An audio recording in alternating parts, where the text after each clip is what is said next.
Après le stade Geoffroy-Guichard de Saint-Étienne et le stade Vélodrome de Marseille en 2016, Yes Electric vous souhaite cette année la bienvenue au stade du Moustoir, fief du FC Lorient. Un site qui a accueilli le 27 avril dernier la première édition du salon professionnel dédié au monde de l'éclairage et de la domotique, un grand événement organisé par la direction régionale Bretagne-Ouest. Au programme, plus de 40 fournisseurs parmi les plus grands spécialistes des secteurs ont répondu présents à l'événement, le tout dans une atmosphère conviviale. Retour sur la genèse d'un salon qui reflète le dynamisme d'une région. Il y a 3 ans, on a mis un projet en place avec Eric Evano, l'homme expert éclairage de la région. L'éclairage est en train de prendre une part de marché assez importante chez nous. Et la partie domotique, c'est également parce qu'on n'est pas forcément connu aujourd'hui dans les agences sur cette partie-là. Donc si on veut se développer, ça passera forcément par ce type d'événement. Tous les clients, de toute façon, qui viennent chez nous, que ce soit des petits, des grands clients, des grandes entreprises ou des petites entreprises, sont accueillis de la même façon dans tous les points de vente aujourd'hui. En plus, nous, depuis 1 an et demi, on a refait toutes nos agences en Yes Electric aujourd'hui, donc avec des nouveaux comptoirs. Donc on a des showrooms qui sont super sympas pour recevoir les clients. Donc on a cet atout-là aussi par rapport à ce qu'on avait avant avec CES. Donc on a donné une nouvelle image, une image dynamique aussi sur la région. La LED au cœur de ce salon Yes de Lorient. Économe en énergie, design et doté d'une grande autonomie, cette technologie intéresse de plus en plus les secteurs résidentiels mais aussi tertiaires et industriels. Appliques, spots encastrés, panneaux, rubans, guirlandes ou encore projecteurs, de nombreux produits ont été proposés par nos différents partenaires.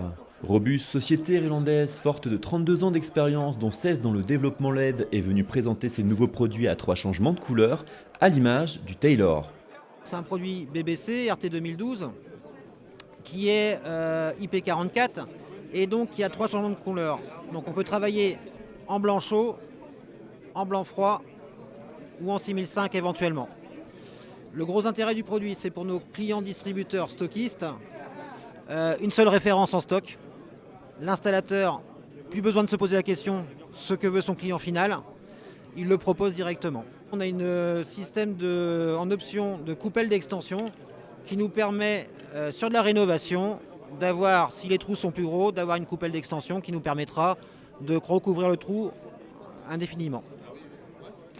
Sur le 3 CCT, donc le 3 changements de couleur, nous avons également le downlight et le panneau LED qui va arriver dans les jours à venir.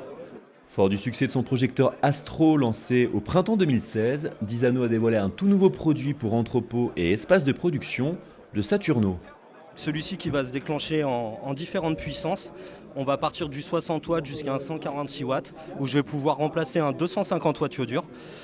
Il existe aussi dans sa formule projecteur, toujours pareil, où je viens remplacer un 250 watts dur, différentes photométries, asymétriques, et pour sa gamme en suspension, on va trouver 3 faisceaux différents. Donc soit le faisceau intensif pour les fortes hauteurs, le faisceau extensif ou le faisceau elliptique pour aller à travers les racks. Idéal vraiment pour de l'industrie, sur des hauteurs à 7 ou 8 mètres. Connecteur rapide, on n'ouvre pas l'appareil. On est sur des durées de vie allant de 50 000 à 80 000 heures selon le produit. Le monde de la domotique était donc également bien représenté sur ce salon. Somfy et sa caméra Visidom, Ager et son alarme Sepio, Legrand et son programme Elliott, ou encore Camé et ses solutions automatisme. Bref, un casting de ce qui se fait de mieux sur le marché. Hurmet Yokis a dévoilé sur son stand son dernier né, la Yoki, pastille qui se branche sur n'importe quelle tablette du marché et qui permet de faire toute la programmation des micromodules de la marque. Démonstration. À partir d'une application qui s'appelle Yokis Pro, disponible sur Android, sur lequel on va pouvoir créer un plan assez intuitif et ajouter des micromodules directement sur notre plan pour faire la programmation, ainsi que créer une interconnexion entre les modules en automatique. À la suite de ça, lorsqu'on a programmé tout notre chantier, on va pouvoir permettre aux particuliers de commander ces micromodules directement d'une tablette via le Yokis Hub qui se branche en RJ45 et alimenté. Et on aura une autre application disponible cette fois sur Android et sur iPhone qui s'appelle Yokis Inno et qui nous permet de piloter son éclairage, ses volets roulants directement d'une tablette Android ou iPhone ou d'un téléphone portable. Au total, près de 450 visiteurs ont sillonné les allées des loges du stade du Moustoir, un salon honoré des présences de 2 rugbymen du RC Vannes, club de Pro D2, et des footballeurs du FC Lorient pour des séances photos et dédicaces.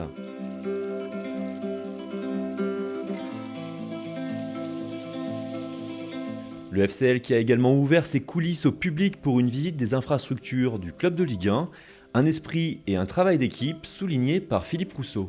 Je voulais surtout remercier tout le personnel qui travaille avec moi tous les jours au niveau de l'ADR Bretagne Ouest. Comme je le disais tout à l'heure, ce type de salon, si on était tout seul, on ne pourrait pas le faire. Donc ça a été un travail de toutes les équipes. Et aussi remercier le FC Lorient parce que c'est vrai que donc ils nous ont bien aidés aussi sur ce projet. La fête fut belle donc à Lorient pour la direction régionale Bretagne Ouest Yes Electric qui ambitionne déjà une seconde édition.